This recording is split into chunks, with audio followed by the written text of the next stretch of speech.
इमरान खान वापस लड़ोगे, आपका हाथ बुलंद करते लाहौर जाओ, पंजाब जाओ, बलूचिस्तान जाओ, दिल्ली आओ, इमरान खान वापस लड़ोगे, लड़ोगे, मरोगे, मरोगे, तेरा यार मेरा यार, तेरा यार मेरा यार, अगर छोटा भी हो अगला खाओ सारे दिन में सामने होगा और तुम इसके क्या चीज़ पर अच्छा चाल बात नहीं होगा और नहीं पे तो नहीं उठाने।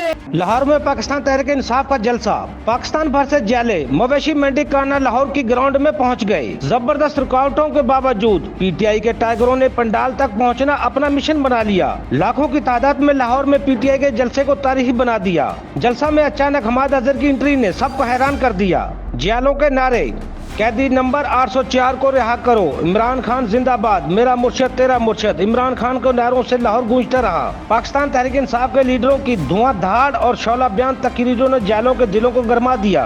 खान का जनून, अवाम इनकलाब, लतीफ खोसा, शोएब शहीन, शेख वकास अकरम, शौकत बसरा, बैरिस्टर सैफ, सुलेमान अकरम राजा, आलिया हमजा और दीगर कायदीन का पुरजोश खताब। जलसा का टाइम खत्म होते ही पुलिस ने स्टेज घेर लिया।